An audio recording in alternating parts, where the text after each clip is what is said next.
Sayangilah kami dengan iman di hati, jangan kau robek lagi dengan berdosa kembali.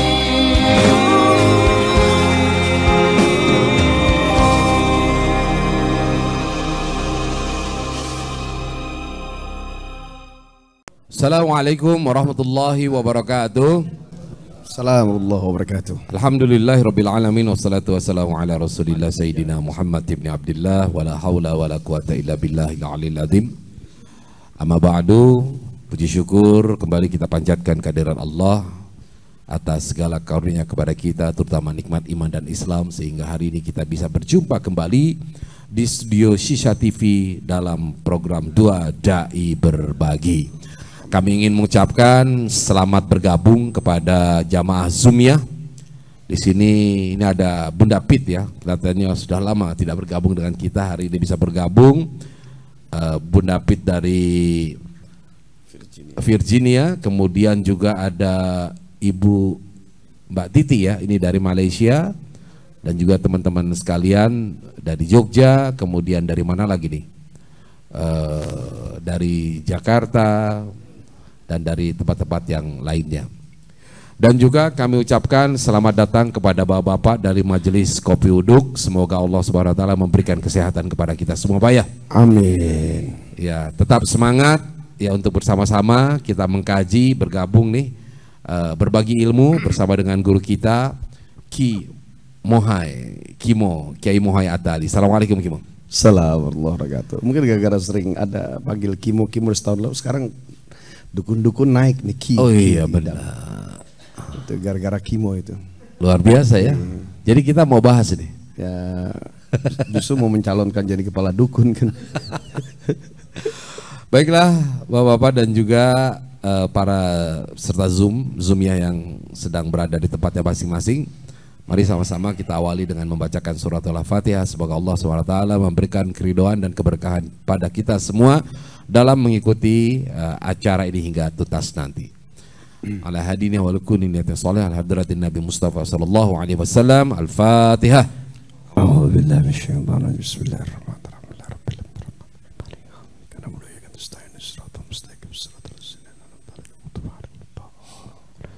Amin. Ya. Seperti biasa pula, kita akan mendengarkan suara indah dari guru kita yang akan melantunkan pembacaan ayat suci Al-Quran. Silakan Kim. Assalamualaikum warahmatullahi wabarakatuh.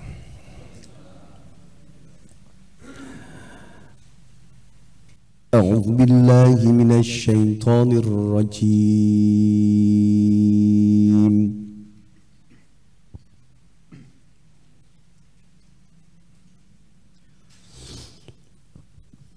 Bismillahirrahmanirrahim.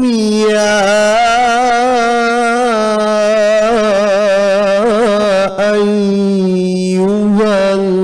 ayyuhalladzina amanu.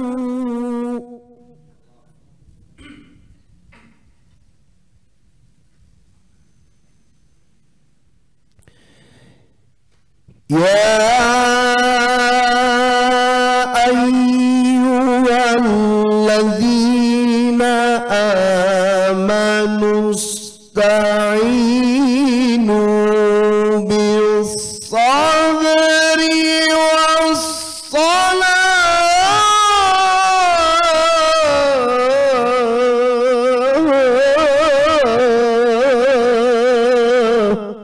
Allah.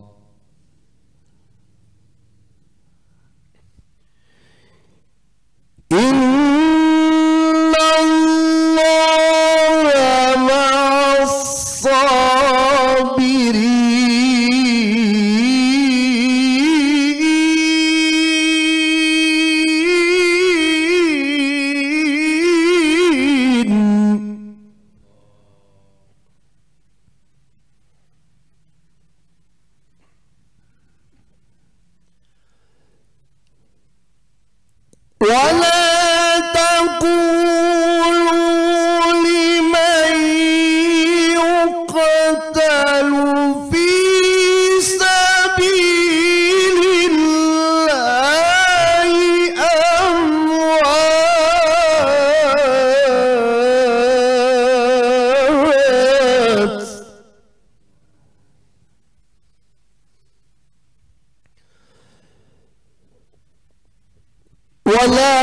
تقولوا لمن يقتل في سبيل الله أموات بل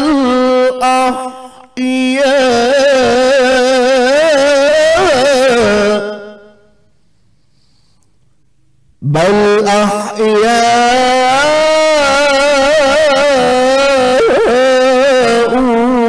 ولكن لا تشعرون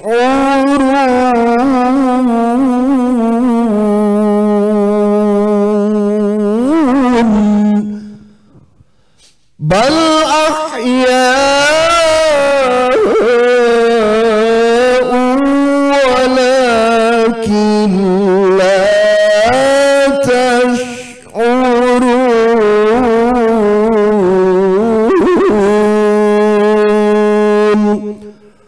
صدق الله العظيم Sadaqallahul azim wa sadaqa rasulun nabiyun wa nahnu ala dzalika minasyahidin wa syakirin walhamdulillahi rabbil alamin. Baiklah, hari ini tema kita atau judul kita itu siapakah pahlawan kita? Ini kenapa ya kemarin bisa judul muncul ini nih? Enggak tahu. Kan yang error situ. Jadi sebenarnya begini, Pak. Ya mungkin masih ada kaitannya juga dengan ini hari pahlawan harusnya ya. Ya hari kemerdekaan kan biasa merdeka itu perjuangan kan melahirkan pahlawan. Nah, lantas kemudian kan kita sering mendengar ya banyak istilah-istilah yang diberikan kepada gelar pahlawan. Ada yang namanya pahlawan nasional. Ada namanya pahlawan pembangunan. Siapa pahlawan pembangunan kita ya?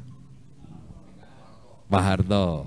Kemudian ada juga pahlawan revolusi. Siapa pahlawan revolusi? Ya, 7 jenderal ya. Kemudian ada juga pahlawan devisa. Siapa pahlawan devisa, Pak? TKI. Nah, banyak buruh migran. Buruh migran Indonesia. Banyak istilah-istilah terkait dengan pahlawan. Nah, sebenarnya siapa sih pahlawan kita?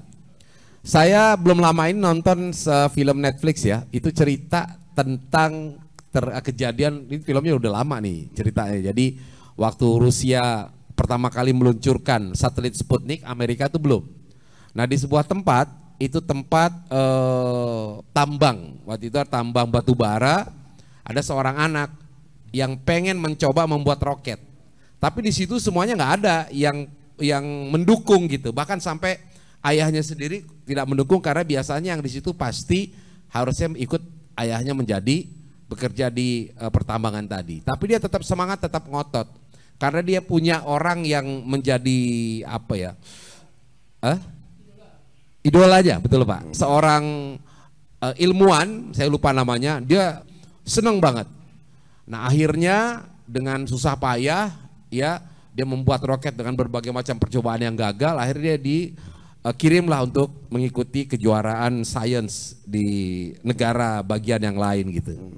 Nah setelah ke sana, kemudian orang tuanya bilang, dia kan sering bertengkar sama anaknya ini. Kata orang tuanya, hebat kamu yang sudah ketemu sama orang yang kamu idolai. Apa dia bilang? Ya, dia bilang dia itu cuman idola saya, tapi dia bukan pahlawan saya. Wah. Ini sungguh luar biasa, walaupun dia sering bertengkar sama bapak aja, dia bilang, kita memang sering bertengkar Pak, tapi saya justru belajar dari bapak, bagaimana bapak orang yang ngotot, bagaimana bapak ini orang yang selalu bersungguh-sungguh, walaupun kita berbeda pada dasar kita sama-sama ngototnya kira-kira begitu. Nah jadi tetap bahwa orang tuanya lah yang menjadi pahlawan. Nah ada juga pahlawan tanpa tanda jasa, siapa itu? Guru. Nah sekarang saya pengen tanya nih, ya. Apa persepsi bapak-bapak sekalian dan juga yang ada di Sisha, di Zoom tentang pahlawan? Ya boleh Pak kita sharing dulu. Ya apa persepsi tentang pahlawan dan sebenarnya pahlawan buat bapak itu siapa sih? Jangan-jangan nggak punya lagi pahlawan.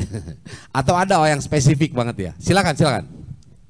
Ya boleh mic-nya diedarkan. Siapa yang memulai? Ya boleh kasih. Oke, udah nyala. Oke. Terima kasih Ustadz. Assalamualaikum warahmatullahi wabarakatuh. Assalamualaikum warahmatullahi wabarakatuh. Ada satu yang menurut saya juga perlu disebut. Namanya pahlawan tak dikenal. Artinya sebetulnya banyak orang yang sudah berjuang, banyak orang yang sudah mengorbankan jiwa, raga, tetapi dia tidak diketahui atau tidak diapresiasi oleh publik. Jadi pahlawan dalam arti luas adalah menurut saya siapa saja yang mau mengorbankan apa yang dia miliki, mungkin harta, jiwa atau raga, untuk kebaikan bersama, untuk kemajuan bersama. Itu entah sekarang dirasakan atau nanti dirasakan. Itu, terima kasih. Assalamualaikum warahmatullahi wabarakatuh. Assalamualaikum warahmatullahi wabarakatuh. Bagus. Aksan. Cakep. Ada Silakan. Lagi? Ayo. Ya, sambil jalan. Pak RW mana Pak RW? Iya, Dah. dari kawan-kawan kita yang ada di Ya di Zoom juga boleh ya. Jamaah Virtual Zoom ya, kita boleh, mau nggak dengar apa-apa. nih. Pandangan tentang pahlawan itu apa? Siapa sih gitu? Atau apa?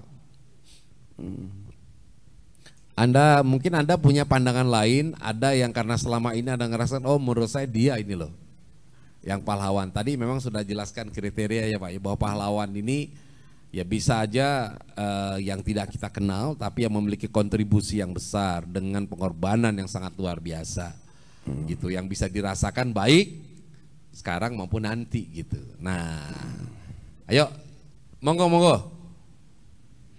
Mungkin ada orang yang dulu dibilang penjahat tapi sekarang jadi pahlawan.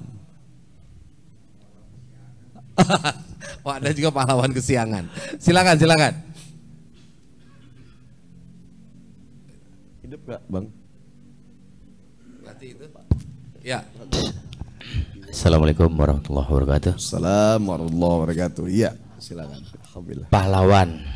Pahlawan kalau menurut pribadi saya Pak, pahlawan buat saya adalah ibu saya. Karena tidak ada orang yang bisa berjuang, bersusah payah, berkorban melebihi daripada ibu. Ini karena di tema kita ini yang dipertanyakan adalah siapakah pahlawan kita. Di sini saya tarik ke diri pribadi saya. Itu. Jadi kalau menurut saya pahlawan buat saya adalah seorang ibu. Terima kasih. Oke. Assalamualaikum warahmatullahi wabarakatuh. Assalamualaikum warahmatullahi wabarakatuh. Siap. Oke, ada lagi yang di Zoom silakan untuk memberikan pendapat. Sebelum nanti guru kita nih akan membahas makna pahlawan dan siapa sebenarnya yang pantas atau seseorang ataupun figur yang kita jadikan pahlawan. Baik, kalau seandainya sudah adem ayem, kita siap ya untuk mendengarkan penjelasan yang berikut ini. Oke, dari peserta Zoom, udah ada yang nyampe di Banjar kelihatannya nih. Raider. Ya, silakan Kimo. Oke, bismillahirrahmanirrahim. Rabbi shrah li sadri wa yassir li amri wa hlul 'uqdatam min lisani yafqahu qawli. Assalamualaikum warahmatullahi wabarakatuh. Waalaikumsalam warahmatullahi wabarakatuh. Alhamdulillah alladzi bi ni'matihi tatimmus shalihat wassalatu wassalamu ala rasulillahi sayyidi sadat wa ala alihi wa sahbihi ahli al-fadail wal karamat. Asyhadu an la ilaha illallah wa asyhadu anna Muhammadar Rasulullah. Amma ba'du, qala Allah Ta'ala fi kitabihil karim wa huwa asdaqul qailin yarfa'illahu alladhina amanu minkum walladhina utul ilma darajat. Sadaqallahul azim. Terima kasih Ustaz Guswar yang sudah memberikan waktu. Tentunya kembali tema kita malam ini juga dari beliau. Sengaja banyak tema yang diserahkan dari beliau supaya beliau selalu genit dalam menyampaikan juga mengiring acara kita, karena biasanya ketika tema itu keluar ya pendapatnya dari kita otomatis akan ya banyak hal yang bisa digali dari tema itu tersebut. Segala puji bagi Allah yang telah banyak memberikan kita karunia. Karunia yang utama adalah panjang umur. Sekarang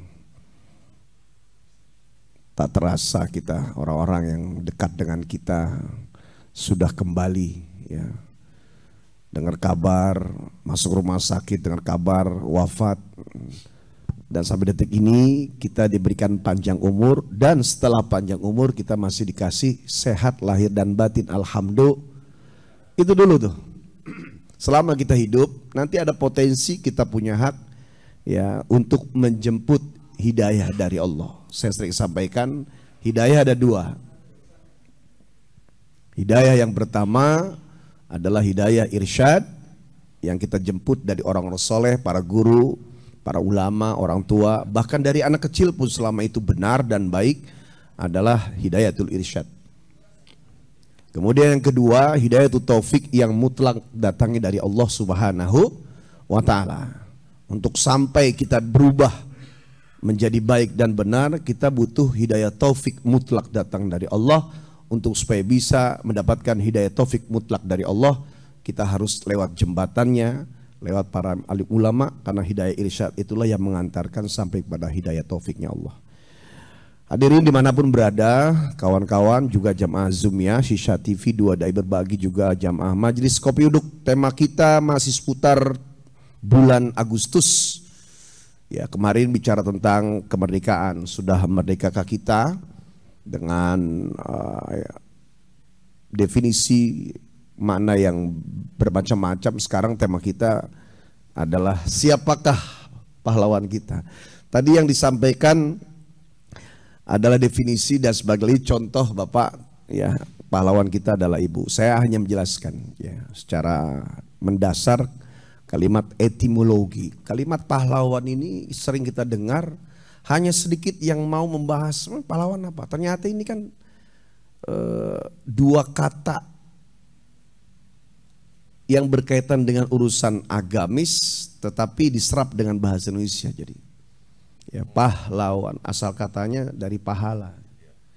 Ya, hanya karena dalam Al-Quran itu yang dipakai laki-laki. Lihat, ya ayyuhalladzina amanu, ya ayyuhan nas, kuntum khairu ummatin wa antum ta'lamun. Jadi dipakai itu laki-laki. Kalau seandainya Quran itu dari awal mengajarkan bahwa kalimat buat perempuan selalu disapa, laki-laki juga disapa. Di Quran tuh yang sering sapa laki-laki dulu. Kalau udah laki-laki, include di dalamnya ada perempuan.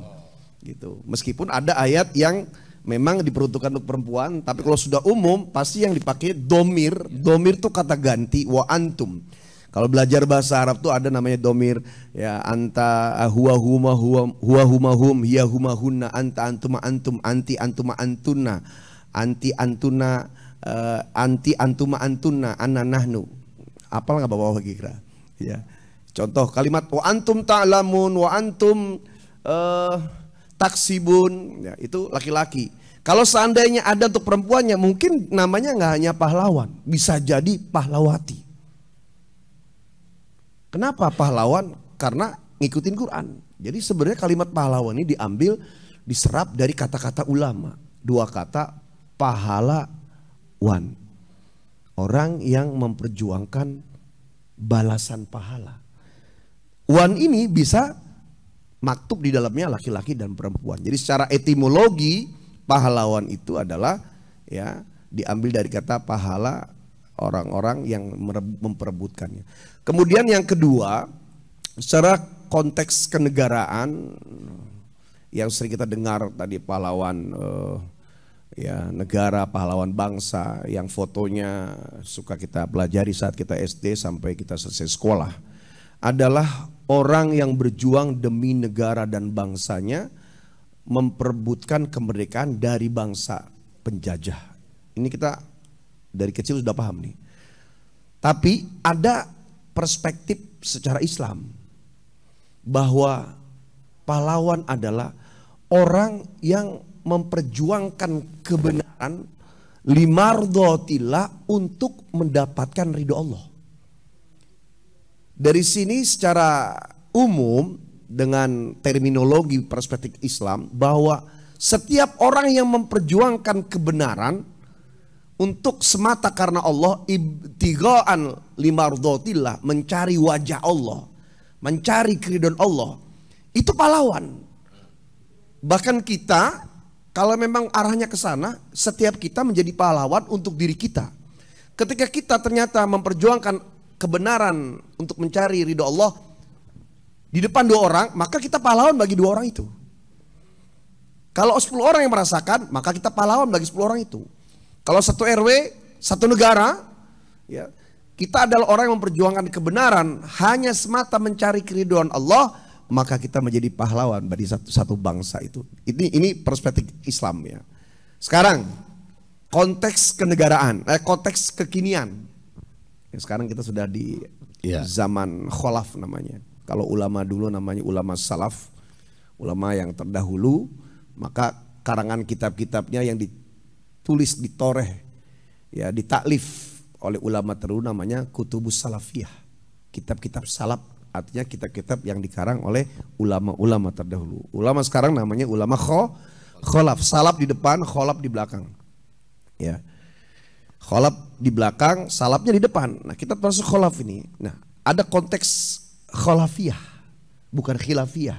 Kalau khilafiyah persengketaan, perdebatan. Ini kholafiyah, kekinian adalah makna pahlawan adalah orang yang berjuang atau orang yang memperjuangkan sesuatu dan dia konsisten menuju sesuatu pada perubahan yang baik, itulah disebut pahlawan. Ya. Orang yang konsisten memperjuangkan sesuatu untuk merubah ke arah perubahan yang baik.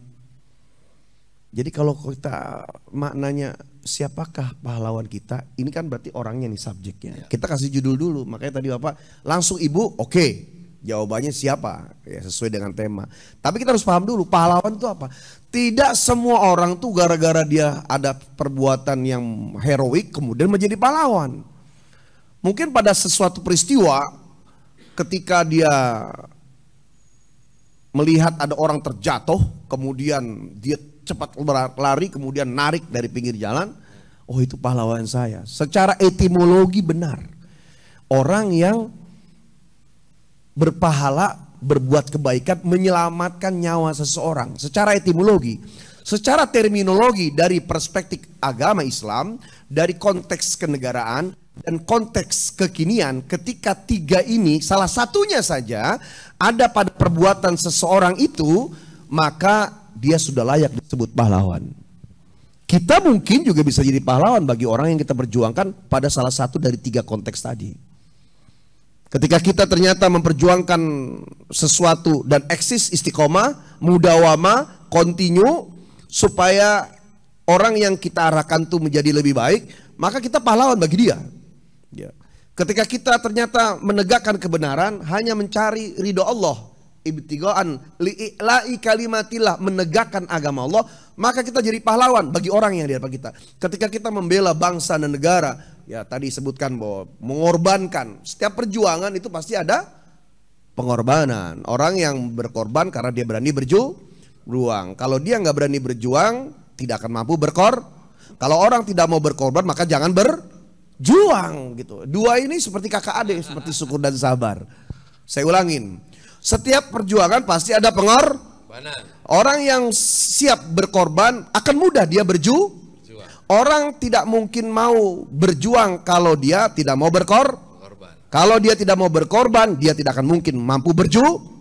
Maka untuk berjuang dia harus mau berkorban. Nah, ini kan dua muter begini. Ya. Jadi otak-atiknya aja berat, apalagi pengamalannya. Nah, secara terminologi dan etimologi, setiap kita ketika ternyata mampu memperjuangkan kebenaran, mencari ridha Allah, kemudian juga membela bangsa dari sekte terkecil, dari lini yang paling kecil, dari hal yang paling kecil, untuk kemajuan bangsa, ya tidak hanya terbebaskan dari penjajahan, termasuk kemarin ketika kita belum bisa merdeka dari hal tertentu, masih terbelenggu, ya termasuk orang yang belum merdeka, kemudian dia mampu membuat satu terobosan, setiap orang yang dia sampaikan itu terbebaskan dari penjajahan, entah itu penjajahan company atau penjajahan yang bersifat perbudakan. Kemudian yang ketiga, dia ada sesuatu yang dilakukan, terobosan baru, inovasi baru, memperjuangkan sesuatu baru, entah itu yang berkaitan dengan teknologi atau sebuah konsep, ya, kenegaraan, konsep agama tanpa membuat ijtihad baru pada urusan mazhab-mazhab yang sudah ada, maka termasuklah orang tersebut pada kategori pahlawan. Masya Allah. Memang istilah pahlawan itu ya, ada yang memang mengarah kepada pemahaman yang lebih luas, ada pemahaman yang barangkali bersifat individual. Ada juga yang bersifat kekinian. Kayak anak-anak sekarang kan, you are my hero gitu. Kamu adalah pahlawanku. Kan suka tuh kita dengar gitu tuh. Kalau ngelihat dari terjemahan yang tadi disampaikan, sangat begitu mulianya derajat seorang pahlawan yang sekarang oleh anak-anak ini disematkan pada sesuatu yang sederhana dan receh. Kamu pahlawan aku deh, hanya karena sebab nolong temennya itu, kasih contekan supaya nggak di strap sama gurunya gitu. Itu kan namanya receh.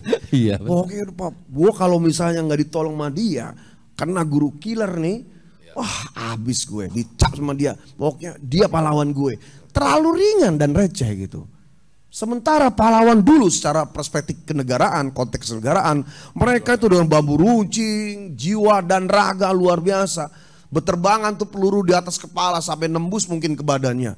Ya, ini derajat tinggi, makanya pahlawan bangsa itu udah tinggi. Hubbul waton minal iman. Ya, mencintai negara bagian iman, meskipun ada ulama yang menyebutkan ini ada hadis-hadis dhaif. Ya, ada hadis dhaif yang boleh dipakai ketika berbentuk fadilah. Ya, berbentuk sesuatu yang memang bagus ketika dikerjakan buat sendiri, nggak apa-apa. Hanya memang kalau buat dakwah itu orang sebagian kelompok ada yang menyerangnya. Jadi hubbul waton minal iman. Mencintai negara adalah bagian iman. Ya, karena negara ini juga adalah bentuk amanah, tanah ya, yang diberikan oleh Allah, kita hidup dalamnya. Maka istilah kayak kita nyari rumah, ya, nyari tempat tinggal, itu jodoh-jodohan juga berkaitan dengan takdir, Pak.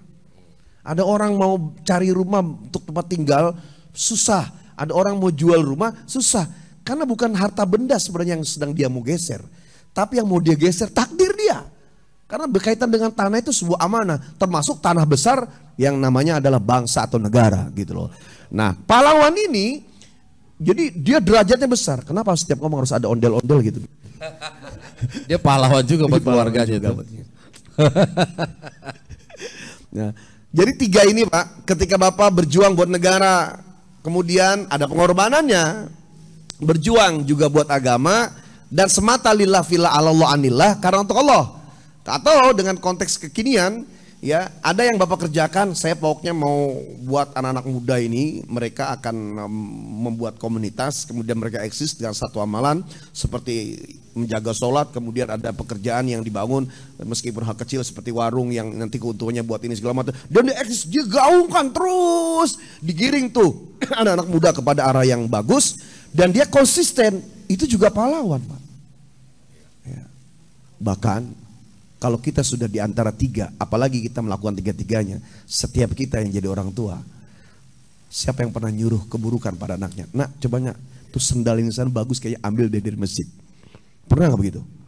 Bagaimanapun jahatnya kita, tetap anak kita pengen lebih baik. Jadi setiap kita pahlawan buat orang yang kita pernah berbuat jasa.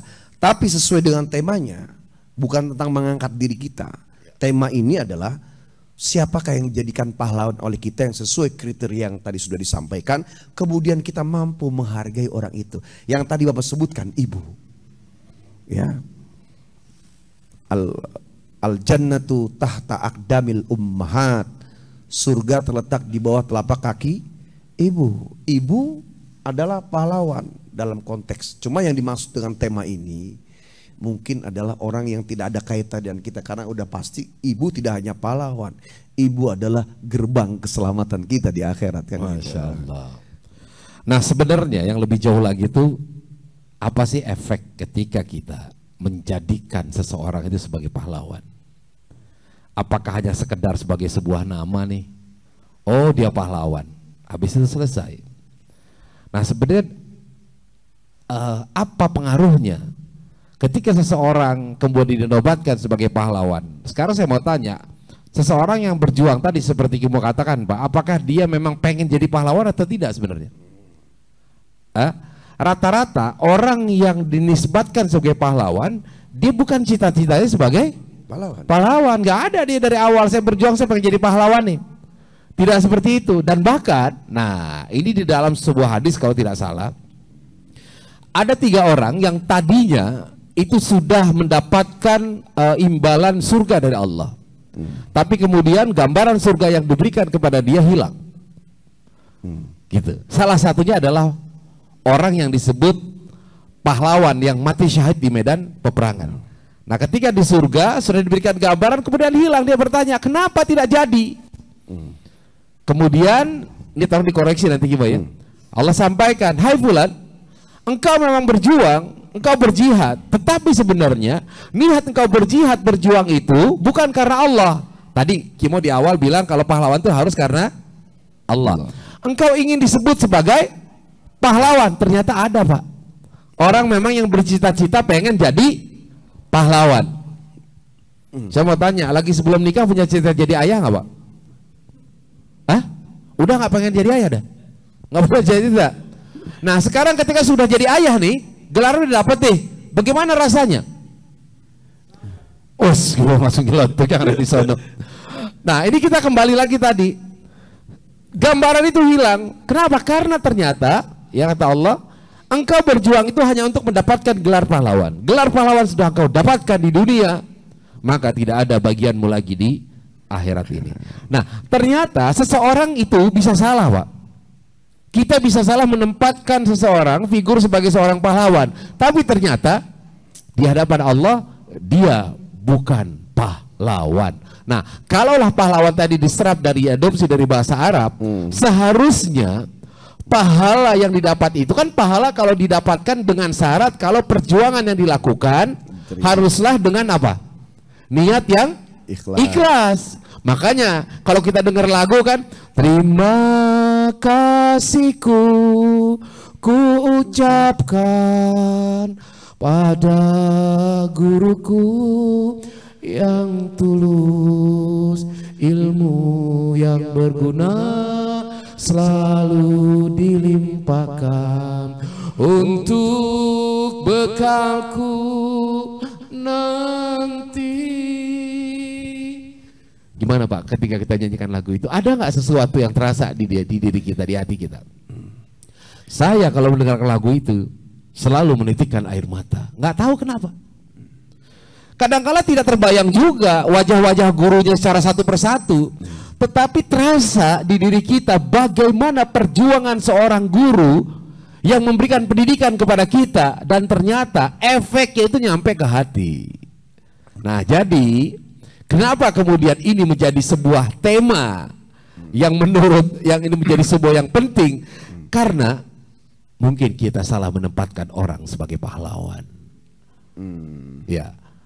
Atau diri kita ingin menjadi pahlawan.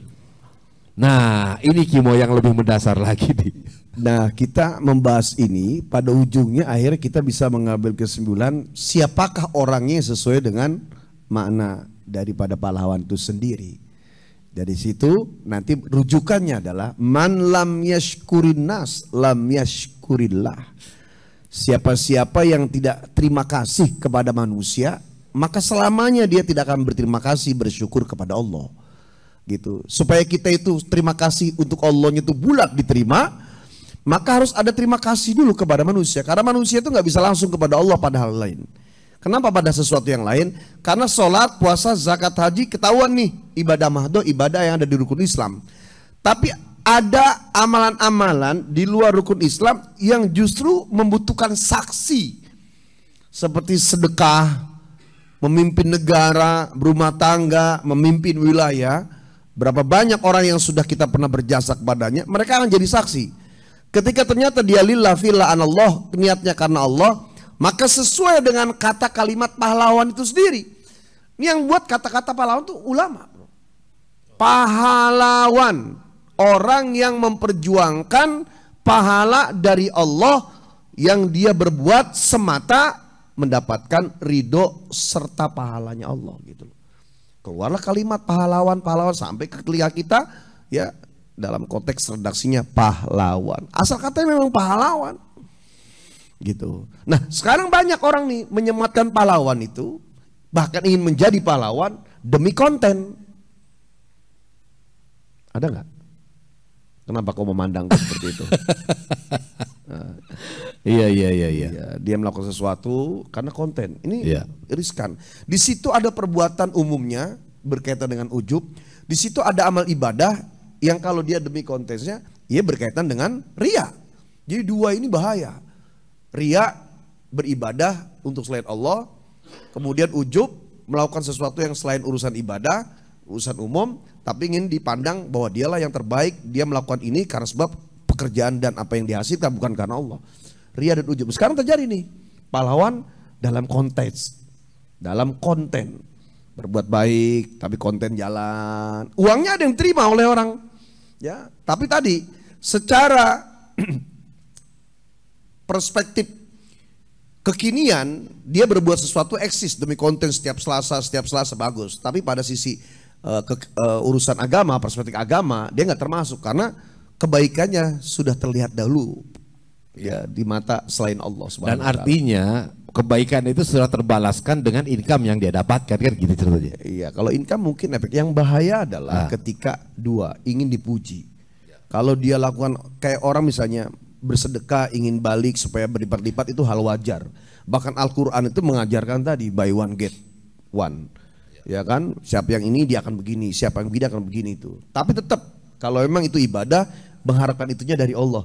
Nah, kalau yang ibadah yang dilakukan di konteniah, ya, itu kan dia berharap dari sesuatu yang dikerjakan, urusannya pekerjaan-pekerjaan akhirat, tapi dia mendapatkan imbalan-imbalan dunia dari apa yang dia lakukan. Belum lagi perbuatannya kalau itu urusan ibadah berkaitan nabrak ria, kalau itu urusan dunia nabrak ujub gitu loh. Nah ini yang berbahaya. Makanya Bapak Ibu sekalian dirahmati Allah, kalaupun kita membahas tentang pahlawan, kita tidak menjadikan diri kita pahlawan. Bahkan orang yang berbuat baik itu rata-rata mereka tidak merasa berbuat baik. Maka tema ini adalah sebenarnya buat warning untuk kita semua. Siapakah yang menjadi pahlawan kita? Yang kalau kita sudah tunjuk dan sudah kita pahami ini sesuai 3 konteks tadi. Konteks agama, konteks kenegaraan, konteks kekinian. Ketahuan ada berapa orang, dari situlah kita mulai meluapkan rasa syukur, rasa terima kasih dengan perbuatan-perbuatan. Dimulai dari 3 orang. Tadi Bapak bilang, ya, pahlawan pertama yang melahirkan kita. Siapa? Ibu, yaitu orang tua. Yang kedua, yang mengajar. Emang bisa ada bapaknya tuh. Yang kedua, yang mengajari ilmu. Siapa? Guru. Yang ketiga, yang memberikan anaknya untuk kita. Mertua. Itu pahlawan. Dari kecil dilahirkan, diurus, dididik, dibesarkan. Ya, setelah waktunya kita ambil. Makanya ada 3 hal. Kalau ingin berkah ilmunya, bakti kepada guru. Kalau ingin berkah rumah tangganya, bakti sama mertua. Kalau ingin berkah hidupnya, dunia dan akhirat, berbakti kepada kedua orang tua itu. Iya. Itu kalau yang mertuanya masih ada, kalau yang nggak ada. Loh, berbakti kepada orang tua mertua itu itu kan filosofi sama tasabuhnya, bukan tasabuh ya. Jadi persamaannya apa namanya, sinonim apa anonim tuh? Sinonim. Berbakti kepada orang tua itu bukan sampai orang tua yang mati kan? Berbakti kedua orang tua itu sampai kita yang mati. Kalau dia masih hidup, 2 minimal yang kita kasih. Kita kasih uang, kemudian kita kasih doa. Ya. Doain papa ya, saling doa mah, doain juga aku ya mah, pah gitu. Kemudian kita kasih duit. Ketika mati, tetap 2 itu dikasih. Kita kasih doain Allahumma waliudayya warhamhuma kama rabbayani shaghira. Terus kita kasih uang juga, cuma nggak ke kuburan. Dengan cara sedekah atas nama orang tua sampai kita yang mati. Maka begitu juga orang tua. Maka sebenarnya cross line kalau ngasih duit tuh. Istri yang ngasih uang ke orang tua suami, suami yang ngasih uang ke orang tua istri, itu begitu. Nggak masing-masing. Kalau masing-masing berantem, orang tua kamu aja gede, orang tua aku sedikit gitu. Dengan adanya crossline begini, ya itu akan aman gitu. Nah itu bakti kepada orang tua, karena kan istri kita masih ada di situ. Bentuk bakti, meskipun anak ini setelah dinikahi, maka putus hak orang tua untuk mengatur karena berpindah ya hak pengaturan kepada suaminya begitu. Nah ini sebenarnya ada lagi nih ungkapan yang menarik yang barusan Kimo sampaikan. Nah ketika kita menjadikan suatu sosok atau figur sebagai pahlawan, tentu itu ada vibrasinya. Ya ada getaran-getaran, yang getaran itu sebenarnya merasuk ke hati kita, dan figur itu adalah figur yang memang layak untuk kita contoh. Ya. Nah kemudian ternyata ketika kita merasakan seseorang sebagai pahlawan, seseorang telah berjuang mati-matian ya terhadap kehidupan kita, maka kemudian selayaknya lah kita membalas, melakukan. Nah jadi ketika kita menyampaikan siapakah pahlawan kita, ini bukan sekedar stop sampai di situ. Kalau Kimo sampaikan tadi, kita sudah melakukan ini pahlawan kita. Nextnya apa? Apa cuma diam doang? Nah kan kita tuh sering Pak ya, dari kecil bahkan kalau kita sekarang memang anak-anak sekarang nggak, kalau yang di sekolah yang bukan sekolah negeri jarang upacara ya. Kalau dulu kan kita selalu ada upacara. Dan di upacara itu ada yang namanya kegiatan mengheningkan. Ngapain? Ngelamun. Yang dibayangin apa? Kan dulu sering dikatakan guru-guru, mari kita mengheningkan cipta untuk mengenang jasa pahlawan. Para pahlawan. Nah, ketika dulu Pak waktu SD, sebenarnya kita bayangin siapa sih mengenang jasa tuh, siapa jasanya? Karena mungkin kita SD mengenal pahlawan itu yang ada di poster, ya kan, gambar-gambar, ada Tuanku Imam Bonjol, Pangeran Hasanuddin, Patimura, Cut Nyadin, siapa lagi coba? Di Ponorogo. Dulu itu ada gambar-gambarnya, maka kita itu seolah-olah digiring untuk membayangkan pejuang-pejuang yang dahulu atau pahlawan-pahlawan revolusi yang setelahnya. Nah, tapi sebenarnya ya tidak kalah pentingnya adalah yang betul-betul kita merasakan. Nah makanya kenapa kemudian kita itu diajarkan untuk memahami sejarah, memahami latar belakang orang, siapa orangnya. Karena kalau kita lebih mengenal siapa orangnya, kayak perjuangan Pangeran Diponegoro, perjuangan Buya Hamka, tentu kalau kita sedang membayangkan beliau adalah sebagai pahlawan, itu lebih meresapi. Minimal kalau meresapi, meres kambing lah Pak. Kan sebutan guru-guru kita. Nah, jadi saya ingin men-highlight gitu ya, menggarisbawahi bahwa ya ketika kita sudah mengangkat atau membayangkan sebuah figur, ternyata tidak stop sampai di situ ya Kimo. Iya. Dan ingat, pahlawan itu bukan sekali doang Pak. Nggak mungkin orang berjuang sekali berhenti dianggap sebagai pahlawan kayak tadi. Dan itu bukan acting.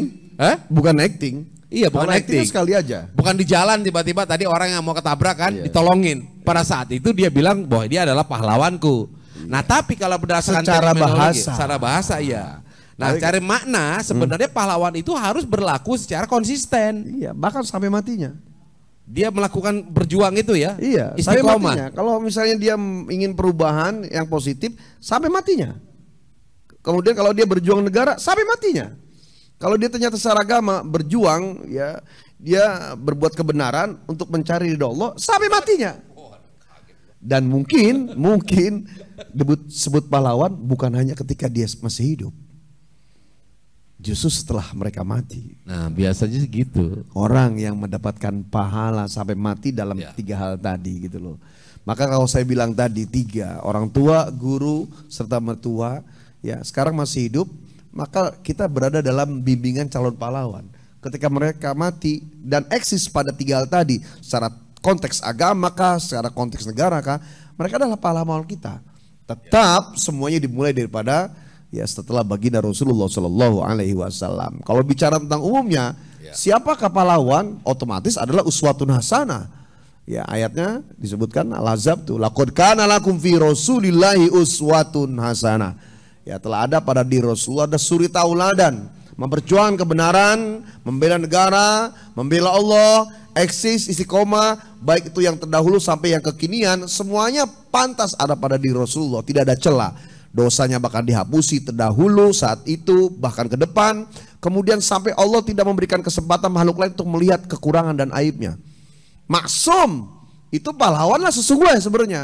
Kalaupun kita sematkan pada pahlawan bangsa, karena di antara mereka ada yang memang eksis memperjuangkan negara, memperjuangkan sesuatu yang baik, arah perubahan positif. Ada juga yang mereka memperjuangkan agama untuk mencari ridha Allah, mereka juga pahlawan. Nah, kita mungkin bisa merasa menjadi pahlawan buat orang yang memang di hadapan kita, tetapi bukan sesuatu yang mutlak, karena kita masih bisa berbelok arah. Dan juga masih bisa potensi untuk kembali kepada jalan yang baik dan benar gitu loh. Iya. Nah, ada hal lagi yang mungkin bisa kita gali lagi, Kimo. Kalau tadi kan pahlawan itu diambil dari dasarnya adalah pahala. Orang melakukan ataupun mendapatkan sesuatu atau mendapatkan pahala dari apa yang dilakukan kan gitu. Nah, ternyata kan kalau pahlawan, kalau dalam konteks kita melihat kemanusiaan, ternyata kan yang melakukan kebaikan itu tidak hanya orang, dalam kaitannya adalah orang yang beriman atau orang yang Islam saja. Nah, banyak juga orang-orang yang di luar Islam tetapi memiliki perjuangan yang sangat luar biasa. Contoh Mahatma Gandhi misalkan, ya nggak Pak? Ya kan? Itu menjadi salah satu figur. Nah, apakah tidak boleh, tanya nih, kita kemudian mengikuti ya karakter perilaku orang walaupun dia tidak beragama Islam, satu iman dengan kita, tetapi dia melakukan kebaikan, dan apakah kemudian kita boleh menempatkan dirinya sebagai pahlawan? Ya. Pertanyaan tuh. Iya dong. Oh, dikira lagi ngomong. Oke.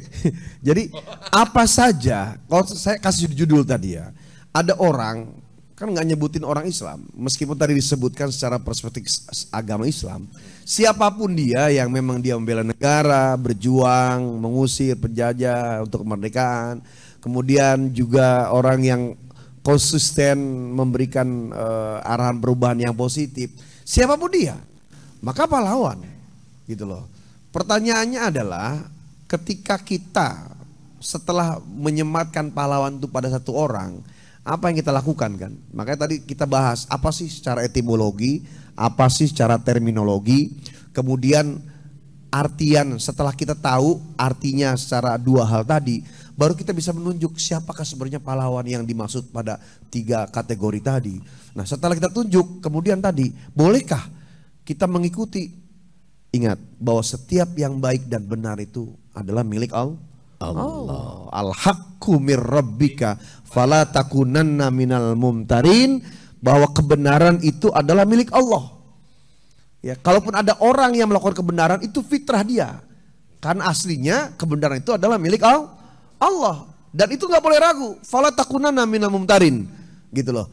Ya, sampai pun itu dilakukan oleh anak kecil yang dia nggak ngerti apa-apa, selama itu benar, itu adalah milik Allah. Maka kita boleh mengikutinya, bahkan kita dipinta untuk melakukan kebenaran dan kebaikan itu. Kan kebenaran itu untuk Allah, kebaikan itu untuk manusia.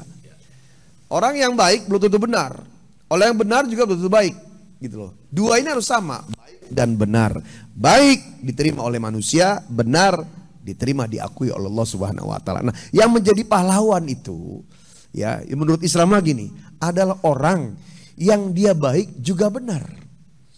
Baik karena sudah berbuat untuk manusia, khairun nas anfa'uhum linnas. Sebaik-baik manusia adalah yang dia punya manfaat kepada manusia lain.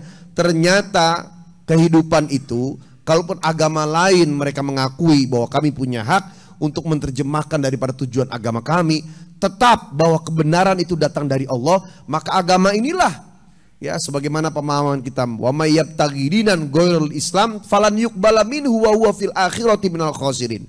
Siapa orang yang mencari agama selain Islam, maka tidak akan pernah diterima oleh Allah, ditolak selama-lamanya, termasuk nanti di yaumil qiyamah orang-orang yang merugi. Dan itu adalah harga mati.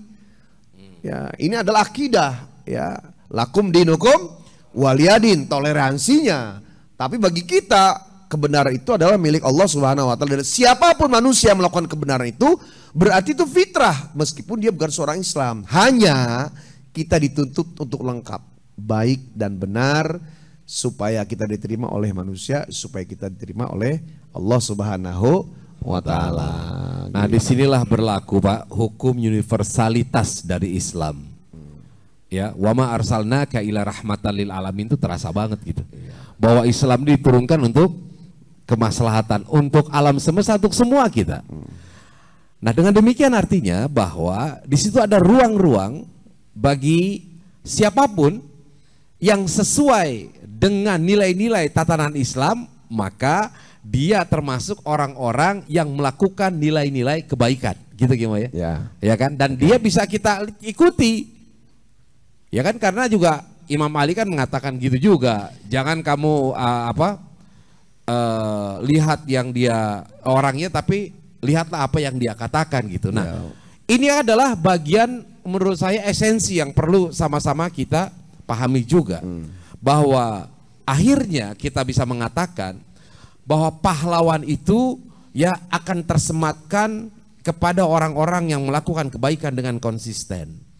Nah, kalaulah dia memang berangkat dari bagian dari kita, dari orang yang memiliki keimanan yang sama, maka tambahannya haruslah dikarenakan kepada Allah Subhanahu wa taala. Karena kan di luar Islam kita tidak bisa menuntut hal tersebut. Yang kita lihat adalah apa yang nyata dan apa yang tampak, kan begitu, Pak? Ya enggak? Sekarang gini deh, jujur nih, saya tanya sekarang. Ya, ini bahasa kasarnya aja. Punya teman, Pak. Lebih enak punya teman yang ada teman yang rajin sholat tapi nyebelin, atau yang nggak rajin sholat tapi enak bergaulnya? Pilih yang mana jadi teman? Hah?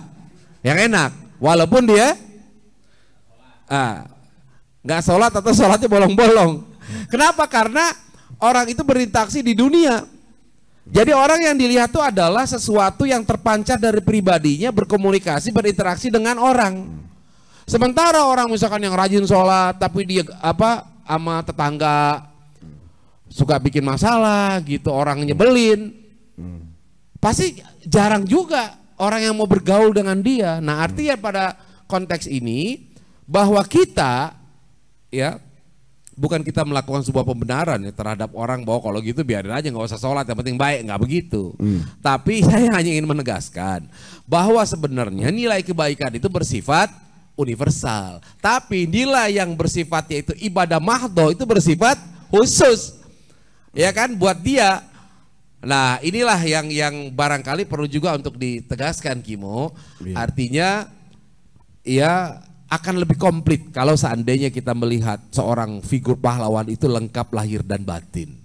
Nah, tapi kalaupun ternyata orang tersebut adalah berseberangan dengan keyakinan kita, tapi orang itu masih bisa memberikan nilai-nilai kebaikan, nah bisa jadi dia juga merupakan pahlawan. Apalagi yang dilakukannya itu konsisten membela rakyat, membela kebenaran atas nama bangsa. Banyak loh orang yang kayak begitu.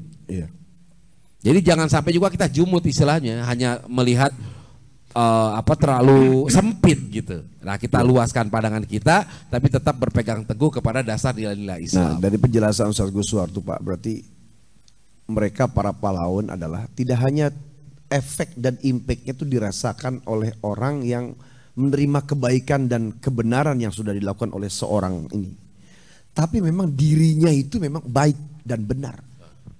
Bukan hanya sekedar kebutuhan performa ketika di depan, bukan hanya sekedar orang yang kebutuhan mungkin konten, bukan hanya sekedar terlihat ketika dia berada di depan orang banyak, kemudian selain di luar itu bahwa aslinya tidak begitu. Jadi pahlawan itu adalah orang yang memang kalau dia memimpin sebuah wilayah, ya, dia tidak hanya melaksanakan daripada rencana-rencana pembangunan, agenda-agenda kerjanya selama 5 tahun dipilih menjadi pemimpin, tapi betul-betul dia luar dalam, ya tidak sebuah acting. Seperti contoh gini lah, bedanya pendidik dan pengajar. Pengajar itu formal di sekolah, setelah keluar kelas bodo amat. Dan itu banyak terjadi, guru-guru yang ketika di luar dia berperilaku kemudian sampai melakukan kejahatan, mencuri, membunuh gitu kan. Tapi pendidik itu di dalam dan di luar ruangan. Makanya mudaris sama murabi derajatnya berbeda.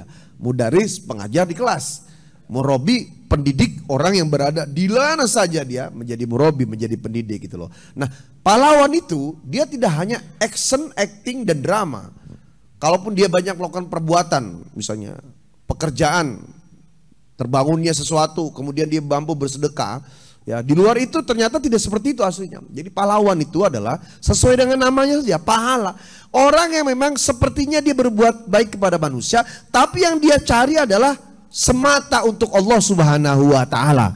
Minimalnya dia mendapatkan pahala surga, maksimalnya dia mendapatkan ridha Allah. Jadi muter aja di situ.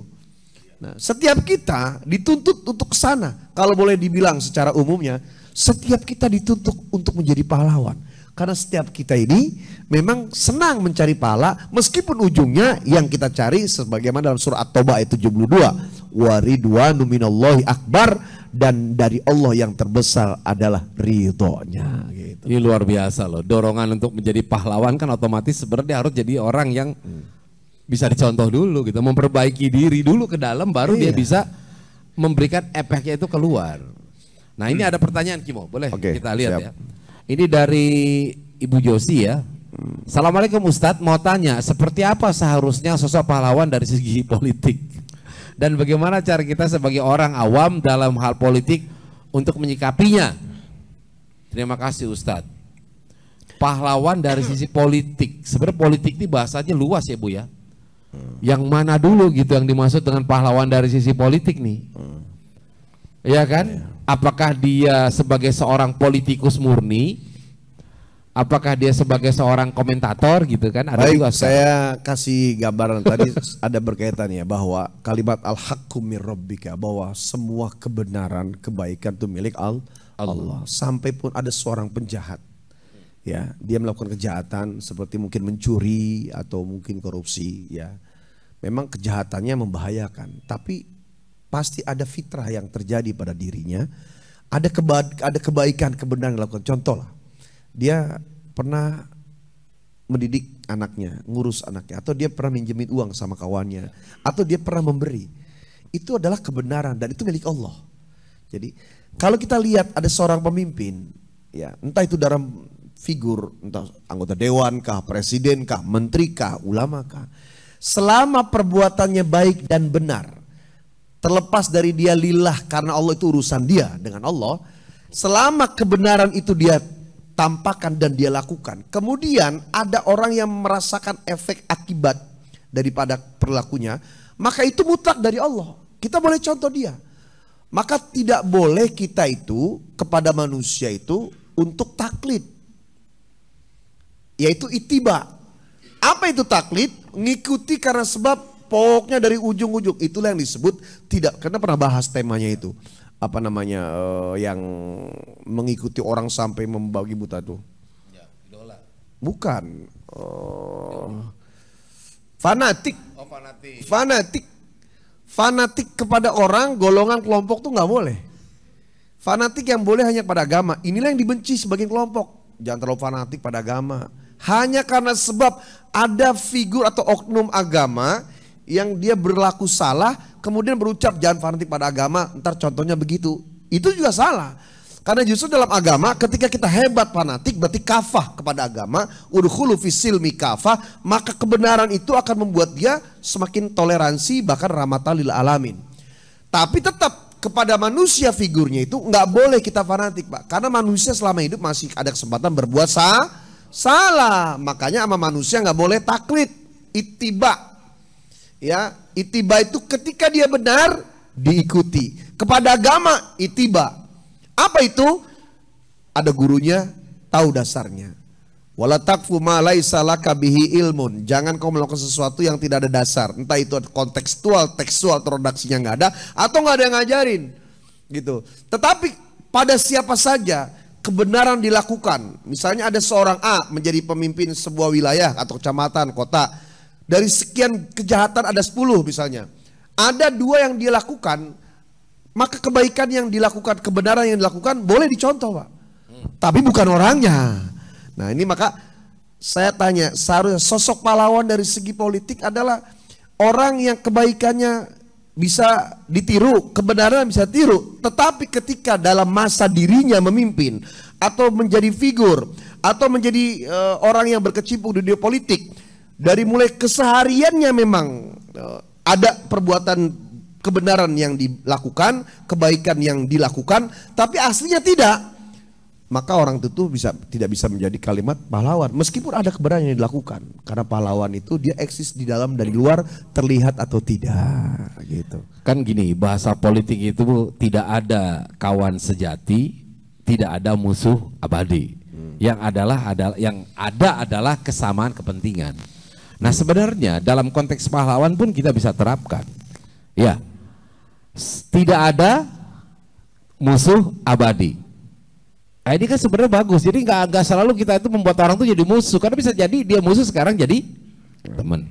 Tidak ada kawan sejati, karena bisa jadi dia sekarang jadi kawan, nanti dia menjadi musuh lawan.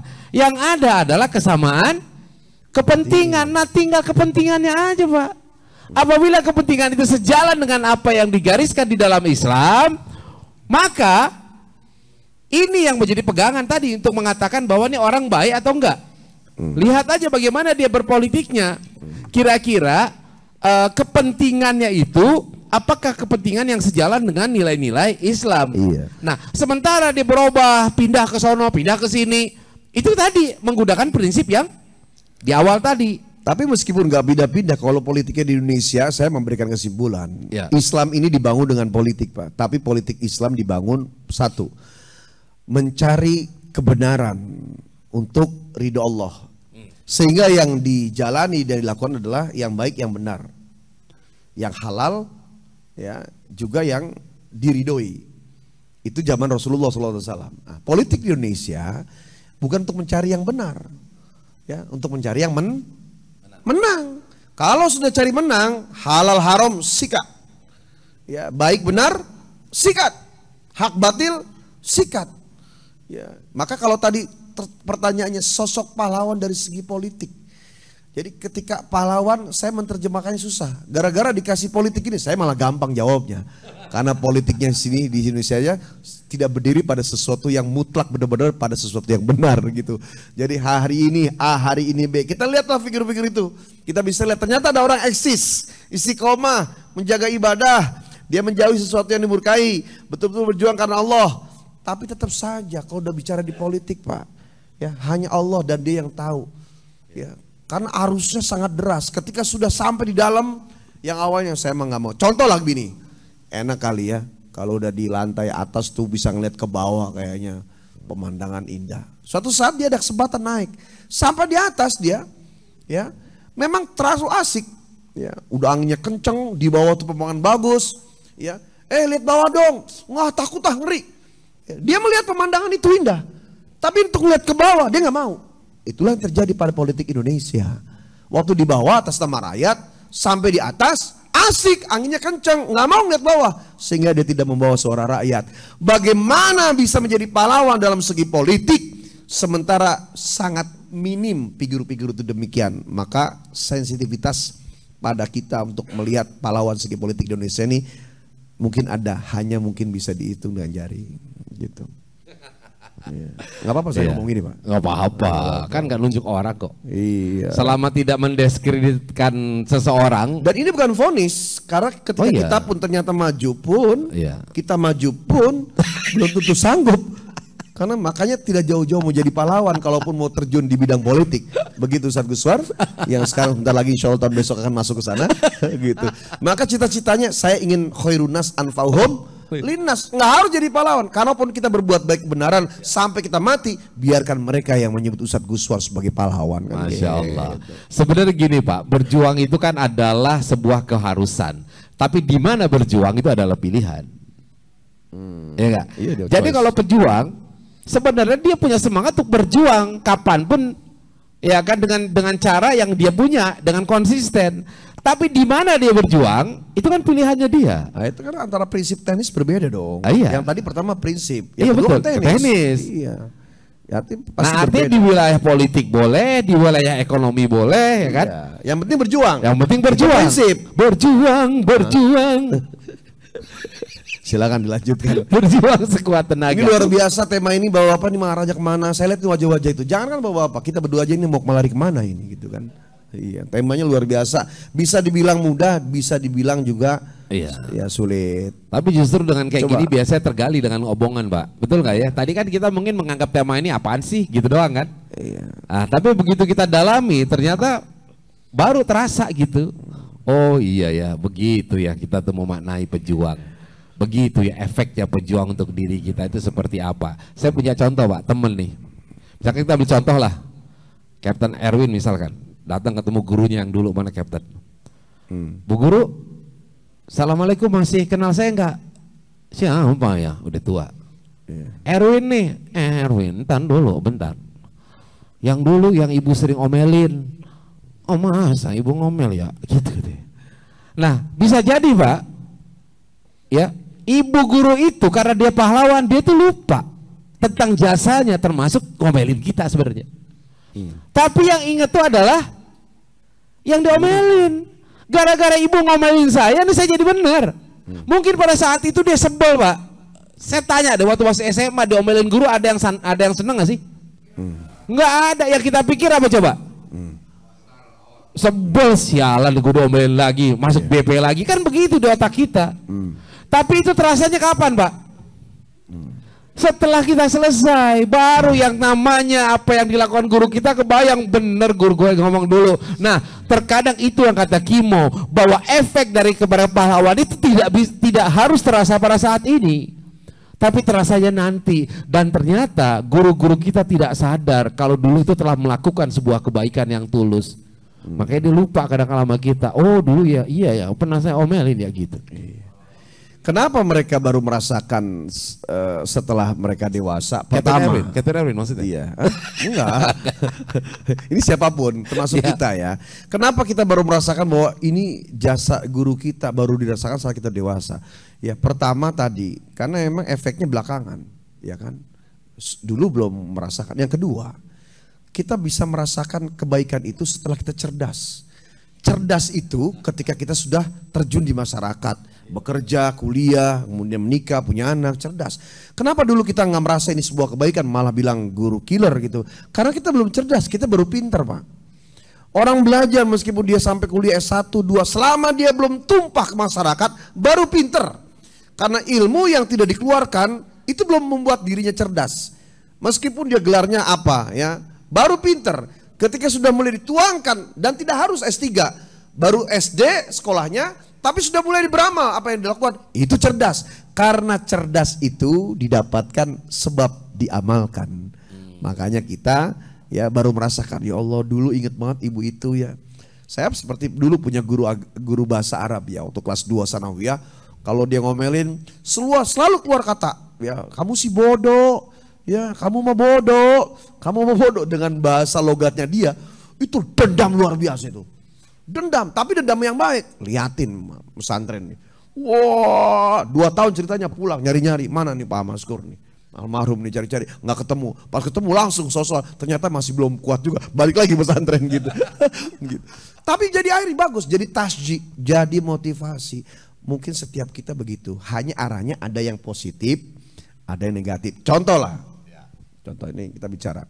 Saya waktu dulu kecil ya Pak, baca Quran, suruh baca Quran. Acara pernikahan, acara walimah segala macam ya. Selalu latihan. 3 hari seminggu sebelum tampil latihan dulu Pak. 30 menit. Pas gira mau tampil ketemulah kiainya. Qori ya? Oh, iya Pak Kiai, jangan lama-lama ya. Saya sebentar lagi langsung berangkat ceramah ke tempat kedua. Waduh, besok begitu lagi. Qori ya? Ketemu kiai yang lain. Jangan lama-lama ya. 3 menit aja, 1 ayat 2 ayat. Saya langsung buru-buru ini ngejar acara gitu. Dulu sering digituin waktu jadi qori. Ya. Setelah saya jadi penceramah, dendam saya. Dendam saya. Jadi kalau pas mau ceramah, qori. Iya pakai baca yang lama, saya bilang gituin. Kira-kira dendamnya bagus gak? Baca yang lama. Saya menikmati. Enak pakai baca yang lama, saya menikmati. Karena dulu nggak puas Pak. Latihan 1 jam berhari-hari. Anak kecil itu sama dengan ibu-ibu. Ibu-ibu, maaf di sini banyak ibu-ibu, latihan rebana 3 bulan, kemudian pas hariannya nggak tampil, berhenti ngaji dia. Ya, anak kecil udah latihan banyak, pas tampil cuma 3 menit, 5 menit, usia SD 8 tahun, udah 10 tahun. Sering digituin mau tampil, sama penceramah dulu, ya saya nggak sebut nama, mereka mungkin juga punya hajat urusan masing-masing yang kita berhusnuzon, cuma kesel gitu kan, waduh, akhirnya mau pilih kan bingung kita, kontekstual dulu belajar, ayatnya gini, ini motongnya yang mana nih gitu kan, nah setelah jadi penceramah, Qori, iya Kiai, Qori itu, baca yang lama, saya bilang gitu, ntar waktunya habis baca, saya menikmati. Nah ketika dia turun, saya naik, saya cerita begitu. Yang saya tadi barusan cerita, saya ceritakan. Ya, jadi senyum. Nah ini namanya tasjih yang baik, motivasi yang baik. Nah mereka ternyata begitunya aja para kiai, jangan lama-lama ya, jangan lama-lama. Itu mendidik bahwa kita suatu saat memang ya punya, meskipun ceramah ini bukan latahan. Ini adalah panggilan dari Allah Subhanahu Wa Taala. Gitu. Masya Allah. Oke, ini ada hadiah buat yang ngasih pertanyaan. Itu akan mendapatkan notebook. Tolong Kang Ramdan, ini sahabat Bu Josi ya, alamatnya ditulis. Gimana caranya? Ini ada dari teman saya, dari penerbit Erlangga. Siapa mau tadi nanya? Dari ngasih segi notebook. Apa buku catatan gitu loh. Buku catatan yang bukan notebook ya. Notes gitu.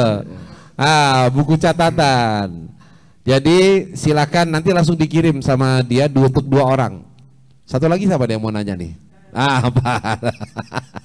Ya, silakan langsung. Ada Buya. Kita lihat fotonya mah nggak kelihatan, pas lihat tukang golok, si Buya. Iya, Ustaz Bucep hadir luar biasa, Boy. Kamu rindu ya sama aku ya, Boy. Ya, tunggu ya, Boy. Silakan Pak Andre. Nah, berarti mendapatkan buku catatan yang kedua. Tolong dicatat ya Kang Ramdan, nanti dikirim ke saya alamatnya, saya kirim ke teman saya, bisa langsung dikirim ke rumah. Ya, ini Pak, lihat situ ada Pak, coba lihat di gambar itu. Ustaz Buya ini beliau penceramah terkenal di dunia dan di akhirat. Langsung ditutup itu. Di dunia di akhirat beliau. Tapi mau gabung ini ya. Malam Jumat yang lalu kesini ya, ngobrol ya. Ya, silakan. Nanti insya Allah beliau sekali teman-teman, ini kita belum buka nih buat para ustadz Pak. Kita baru kemarin beberapa orang juga yang memang itu temporer ya. Nanti ke depan kita kawan-kawan para ustadz udah mulai nongol langsung, termasuk Ustadz Bucep di sini ada tulisannya. Situ kelihatan nggak Pak? Tukang golok. ada. Pede betul tulis tukang golok saya masih sama dia itu. Ayo, oke, silakan, Pak. Ya, Bang. Ya. Oke. Bismillahirrahmanirrahim. Assalamualaikum warahmatullahi wabarakatuh. Assalamualaikum warahmatullahi wabarakatuh. Kalau saya sepakat dengan apa yang tadi di pembukaan oleh Ustadz Agus Iswar adalah bahwa you are my idola but you're not my hero gitu. Nah. Itu saya sangat sepakat.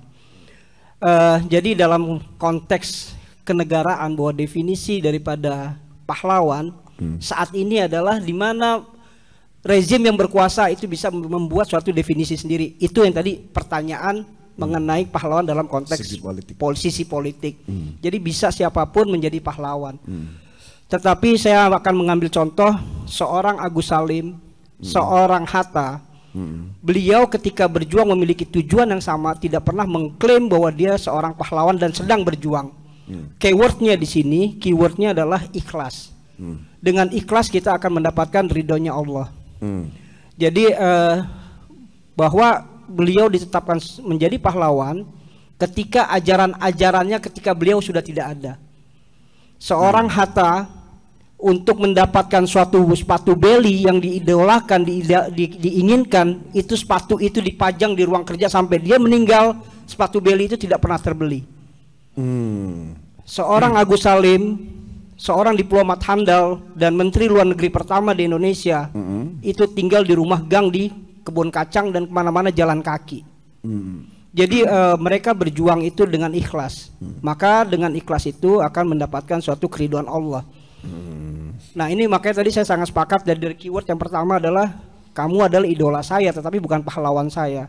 Ini saya sangat-sangat tersentuh ketika orang tua saya masih, khususnya bapak saya masih hidup. Itu saya sering sekali berdebat dengan beliau. Karena waktu itu kita masih mencari jati diri bahwa kok begini aja sih, susah banget gini, nggak boleh gitu, nggak boleh, aturannya begini begitu. Tapi ketika beliau sudah tidak ada, baru kita memahami, oh ini maksud dan tujuannya. Nah, balik lagi ke konteks pahlawan, seorang Hatta yang dikatakan bapak koperasi, dia tidak pernah mengklaim bahwa dia itu bapak koperasi. Tapi ketika dia sudah tidak ada, itulah diklaim bahwa beliau adalah bapak koperasi. Bahkan ajarannya beliau diterapkan oleh penerima Nobel M. Yunus dari Bangladesh. Itu M. Yunus mengatakan bahwa dia belajar dari seorang Hatta dan beliau mendapatkan Nobel perdamaian. Tetapi di Indonesia untuk ajaran-ajaran Hatta ini belum sepenuhnya dijalankan. Bahkan orang luar yang mengidolakan ajaran Hatta itu mendapatkan Nobel perdamaian. Jadi konteks kepahlawanan bagi saya dalam konteks kenegaraan ini gugur lah semua. Iya, gugur semua, artinya bahwa siapapun, mungkin teman-teman 98 banyak memahami lah, mungkin kayak ada di sini Bang Mara, Ustadz Iswar, teman-teman 98, beda antara pahlawan dengan martir, korban, hanya sebagai korban. Ketika tahun 66 juga ada seorang martir, di tahun 98 ada seorang martir, bahkan di tahun 98 ini banyak teman-teman yang berjuang mengenai tentang reformasi, itu nggak ada kok, bahkan nggak masuk di dewan pun nggak masuk, tapi mereka sangat konsisten sampai saat ini, mereka masih eksis untuk mengkritisi pemerintahan sampai saat ini. Mungkin itu aja yang bisa saya sampaikan. Jadi artinya bahwa konteks pahlawan dengan konteks kenegaraan definisinya ini sangat berbeda seperti yang tadi dikatakan oleh Ustadz Mohai. Itu yang pendapat saya. Terima kasih. Oke, mantap. Jadi ucapan Pak Andri ini dalam rangka mengembalikan kemuliaan sematan pahlawan itu sebenarnya apa dan untuk siapa pantasnya. Kita mau ngomong begitu di awal juga nanti terlalu tinggi. Tapi ternyata yang disampaikan tadi adalah yang seaslinya. Kalau diantaranya seperti ucapan, mereka tidak ada yang merasa diri pahlawan. Disebut pahlawan, kita yang hidup setelahnya itu kan. Ya seperti ada, bahkan contoh kecil lah. Kalimatnya gini, penyematan pahlawan tuh sebenarnya ya ketika mereka sudah tidak ada. Kalau tadi dibilang gugur, bisa iya. Contoh, ketika ada orang tua di usia 65 tahun, dia menanam sebuah pohon. Kemudian datanglah seorang raja, melihat orang tua ini menanam pohon dan mentertawakan. Kamu ngapain menanam pohon?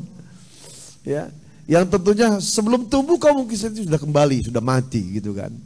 Ya, dan pohon ini butuh 10, 20, 30 tahun baru bisa tumbuh gitu kan. Kemudian dijawab orang tua nih, lakot gorosa man qoblana wa akalna, ya. Kemudian wa nagrisu wa yakulu man ba'dana, gitu. Bahwa ketahuilah wahai raja, orang-orang terdahulu menanam pohon, nah kitalah yang makan. Bahwa pepohonan itu yang tumbuh itu, ya mereka ditanam itu sebelum adanya kita. Dan sekarang kita menanam adalah buat orang yang nanti datang setelah kita tiada, gitu loh. Lakot gorosa, ya, man qoblana wa akalna, telah menanam orang-orang sebelum kami dan kita yang makan. Wa nagrisul an, dan kita menanam sekarang, ya, waliyakul, supaya nanti dimakan man ba'dana, orang-orang setelah kita. Dari sini kesimpulannya memang kalimat tadi pahlawan orang-orang yang memang sudah lalu dan kita yang menyematkan. Saya terusin lagi. Jadi setelah itu si raja tadi ini karena saking terpesonanya dia kasihlah hadiah kepada orang tua tadi kan. Ya karena dia telah memberikan contoh menggerakkan hatinya dan orang tua tadi kemudian ngomong, "Tuh, baru juga nanam, udah dapat hasilnya." Itu bahasa Arabnya apa? Ya, kalau sebenarnya sih saya mau buatin orang lagu aja saya terjemahin, apalagi cuma pendek begitu, gitu. Cuma ujungnya suara itu jadi jelek gara-gara suara kakek ini. Oh RW udah nunjuk aja. Oh RW bertanya atau ngomong bagi RW. Silakan Pak RW. Ini ain. pahlawan kita nih, pahlawan warga. Gimana kalau kita nobatkan ini? Ya tadi udah naik dengan Pak Andi ngomong tuh tinggi lagi. Ya harus mati dulu, dia turun lagi jadinya. Silakan Pak RW. Dan Kang Ramdan. Lupa dia. Terpesona oleh kita. Assalamualaikum warahmatullahi wabarakatuh. Assalamualaikum warahmatullahi wabarakatuh. Ini pertanyaan dari orang belakang, Ustaz. Ini saya mewakili dari warga. Ini mengenai masalah pahlawan. Yang menjadi pertanyaan itu, Pitung apa layak jadi pahlawan? Padahal dia merampok uang company, tapi perbuatannya kan merampok. Nah, tapi uangnya itu buat rakyat. Nah, bagaimana itu, Ustaz? Sebentar, layak nggak menjadi pahlawan? Ya, kalau menurut sekarang Bapak Pitung itu nggak, Pitung sekarang ini memang disematkan sebagai pahlawan? Ya kan itu kan Pitung disemakan sejarah. Kalau sejarah ya. Sejarah. Tapi maksud saya adalah apakah Pitung, nama Pitung itu masuk di dalam deretan pahlawan? Itu masuk deretan pahlawan Betawi, Ustaz. Pahlawan. Tokoh Betawi. Tokoh Betawi. Jadi bukan pahlawan Betawi. Sekarang yang harus dibenahi dulu, pertama dijelaskan sejarahnya dulu. Kita ini kan mungkin membacanya sekilas saja. Gitu. Harus, kalau kita akan keluarkan, meskipun negara nggak keluarkan, kalau ternyata memang arahnya dari 3 definisi dan termasuk yang Pak Andri bilang, baru bisa kita keluarkan nama itu apa. Jadi makanya yang harus dijelaskan adalah sebenarnya sejarahnya gimana, dan itu keseluruhan gitu loh.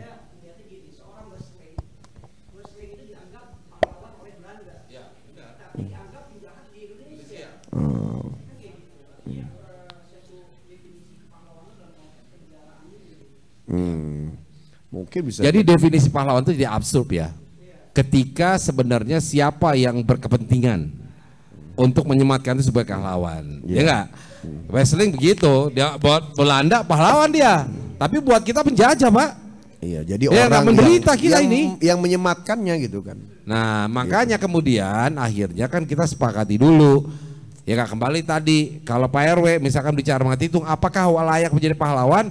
Kita minta Pak RW untuk nanti memaparkan suatu saat. Belajar dulu tentang Pitung, habis itu kita Pak RW ngomong di sini. Gimana? Hah? Kata RW, nyesel gua nanya, itu dia. Panjang suruh jelasinnya ya Pak RW.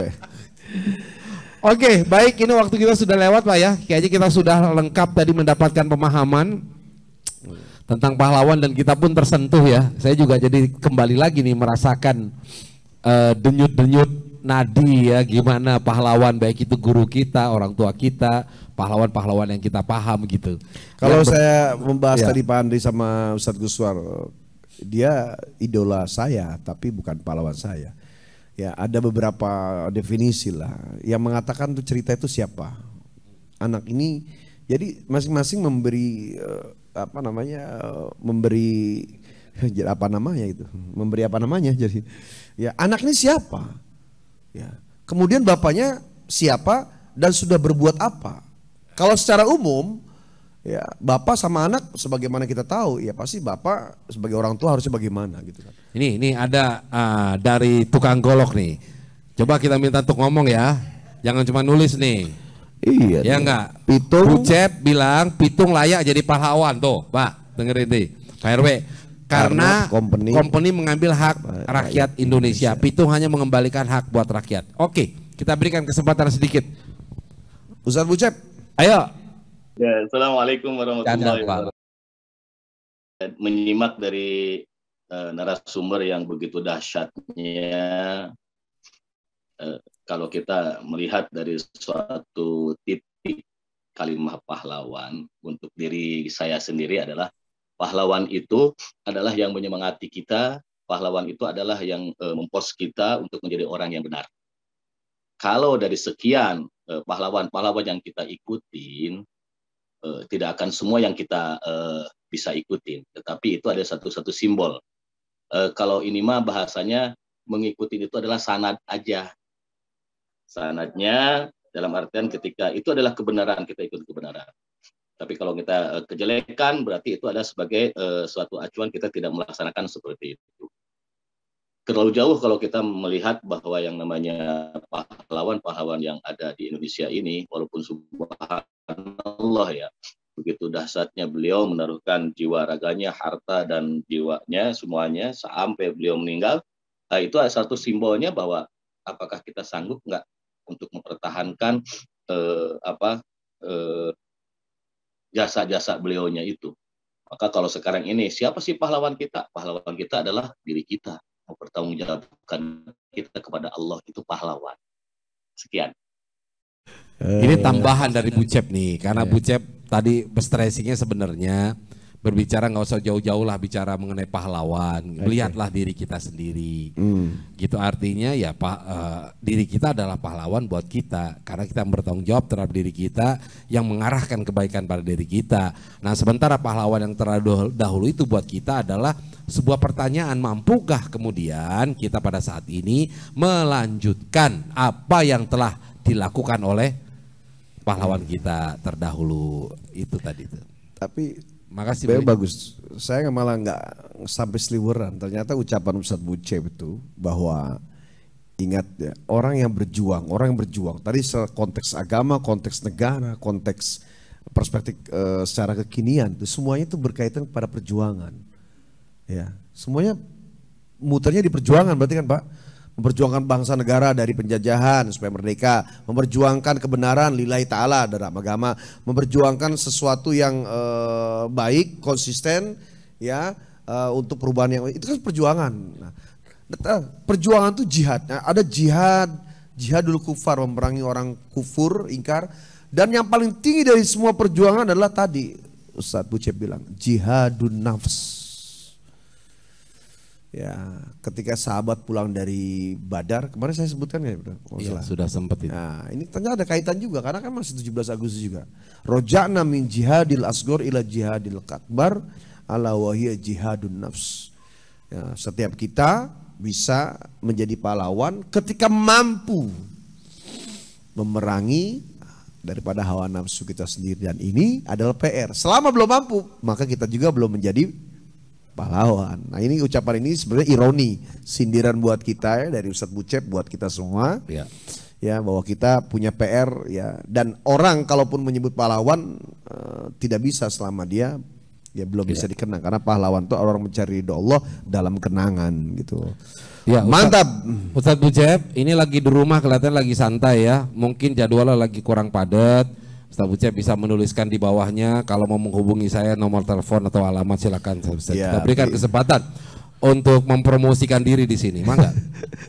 Sekalian saya jelaskan, beliau ini Bapak Ibu sekalian ya, beliau juga suka motong sapi apa jegal jadi jagal, bisa buat coran, bisa buat batu cincin. Dia ada lagu itu, golok. Jagallah hati. Oh iya, benar, jagal ini. Kan jagal kan? Iya. Orang yang dapat itu dapat penghargaan dari pemerintah itu. Oke, kalau gitu kita sudahi ya Pak ya. Terus ngapain nih Kimo? Ya sudahlah nih. Tema ini luar biasa, muter-muter, unyeng-unyeng gitu pada keluar. Ya mudah-mudahan ya, ada manfaatnya. Ya. Malam-malam bisa terima order aja we. Oke Bapak Ibu sekalian dirahmati Allah, mungkin baru pulang tadi acara MTQ, wow Ustadz Bu Cep. Ya mudah-mudahan ada manfaatnya. Kita tutup doa, setelah ini kita ada acara ngobrol ya Bapak Ibu sekalian di jamaah Zoom Shisha TV 2 Dai Berbagi. Insya Allah tidak mengurangi semangat kita pada tema kita. Pada setiap kita insya Allah tema ini berkaitan dengan kehidupan kita sehari-hari, baik itu yang malam Jumat lalu atau yang malam sekarang. Kenapa ini jadi kecil, iseng banget ini Bang Ramdan ya. Kita berdoa ya, meminta kepada Allah, karena kisah daripada setiap pelajaran hakikatnya adalah satu, syiar, selalu syiar agama ya, syiar. Yang kedua adalah silaturahim. Kemudian yang ketiga kita mengokohkan ilmu ya, supaya kita berharap terpilih tidak jadi orang baik. Ya, man yuridillahu bihi khairan yufaqihu fiddin. Barang siapa yang dikehendaki oleh Allah tuh orang jadi orang baik, maka dia dikokohkan pada urusan agama. Jadi kalau kita nih bapak-bapak pengennya ngaji, pengen hadir, ngumpul, nambah ilmu, yakinkan bahwa Allah menginginkan kita jadi orang baik. Dan yang tahu itu bapak sendiri. Ya pengennya ngaji, kalaupun iseng main jalan segala macam, tetap pengen ngaji, pengen belajar agama, ya pengen memperdalam agama, ya yakinkan dalam hati Allah menghendaki kita jadi orang baik, ya sesuai dengan kalimat ini. Mudah-mudahan kita ditakdirkan oleh Allah ujungnya menjadi orang baik. Tentunya kita saling mengingatkan, saya diingatkan oleh bapak-bapak juga sebaliknya, ya setiap kita saling bersaksi nanti di hari akhirat. Ya untuk sama-sama kita menuju surga dan keriduan Allah insyaallah. Amin ya rabbal alamin. Al-Fatihah. A'udzu billahi minasyaitonir rajim. Bismillahirrahmanirrahim. Alhamdulillahi rabbil alamin arrahmanir rahim maliki yaumiddin. Iyyaka na'budu wa iyyaka nasta'in. Ihdinas siratal mustaqim. صراط الذين أنعمت عليهم غير المغضوب عليهم ولا الضالين. Amin. Terima kasih juga untuk kawan-kawan di Hasnur Group yang sudah eksis, Bang Ramdan juga kawan-kawan semua. Ya, kita angkat kedua tangan kita. Wa afanna ya karim astaghfirullah min falakal hamdu ya ma'budullah salli ala sayyidina Muhammadin fil awwal akhir sallim radhiyallahu tabaraka wa ta'ala an sabati rasulillah ajmain. Bismillahirrahmanirrahim. Hamdan syakirin hamdan naimin hamdan wa yukafi mazida wa lakal hamdu wa lakal syukru kama yanbaghi li wajhil karim wa li azimi sultanik. Allahumma ya muqallibal qulub tsabbit qulubana ala dinik. Allahumma ya musahhil sahil wa ya mudabbir dabbir wa ya yassir yassir yassir wa la tu'assir tammim lana bil khair. Rabbana zalamna anfusana wa illam taghfir lana wa tarhamna lanakunanna minal khasirin. Ya Allah, berilah kami petunjuk dan hidayah-Mu ya Allah. Bagaimanapun kami terpeleset dalam jurang maksiat dan dosa, tarik kami kembali dengan hidayah petunjuk-Mu ya Allah. Jangan Kau balas maksiat dan dosa yang kami lakukan dengan musibah yang besar yang kami tak sanggup untuk keluar darinya ya Allah. Terus bimbing kami dalam kebaikan, kebenaran, ilham, petunjuk-Mu ya Allah. Ya Allah ya Rabbana, berikan kami kesempatan sebagai imam, sebagai kepala keluarga untuk bisa mengajari keluarga kami pada jalan dan ridha-Mu. Berikan kami limpahan rizki yang banyak agar bisa membuat mereka sampai kepada ajaran-ajaran kebaikan-Mu, sunnah-sunnah Nabi-Mu. Ya Allah, berikan kami kesempatan untuk mendoakan dan membimbing setelah memelihara, mendidik anak-anak kami menjadi anak yang soleh dan solehah, anak-anak yang lebih baik buat kami ayah ibunya. Jadikan mereka tiket masuk ke dalam surga-Mu ya Allah. Jadikan mereka tiket kami masuk ke dalam ridha-Mu ya Allah. Jangan Kau jadikan anak-anak kami anak-anak yang suatu saat menyeret kami dalam jurang neraka-Mu ya Allah, karena sebab lupa dan lalainya kami mengajari mereka untuk mengenal Engkau dan Nabi-Mu. Ya Allah ya Rabbana, berkahi Shisha TV 2 Dai Berbagi ini Allah, berkahi jamaah Zoomia ini Allah, berkahi majelis kopi uduk dan jamaahnya ya Allah, berkahi apa yang kami makan kami minum ya Allah, berkahi siapapun yang mensupport dan mendukung pengajian ini ya Allah, lahir dan batin dunia dan akhirat, selamat dunia dan akhirat, berkah dunia dan akhirat, wafat husnul khatimah. Rabbana atina fid dunya hasanah wa fil akhirati hasanah wa qina adzabannar. Walhamdulillahi rabbil alamin. Baik, terima kasih untuk semuanya, jamaah Zoomia dan juga jamaah Kopi Uduk. Mudah-mudahan Allah Subhanahu wa taala memberikan kesehatan, usia yang panjang buat kita sehingga kita bisa berjumpa kembali minggu depan. Amin. Mohon maaf atas segala hal-hal yang kurang berkenan. Mari sama-sama kita tutup dengan doa penutup majelis. Subhanallah bihamdika asyhadu an la ilaha illa anta astaghfiruka wa atubu ilaik. Wallahul muwaffiq ila aqwamit thoriq wa billahi taufiq wal hidayah. Assalamualaikum warahmatullahi wabarakatuh.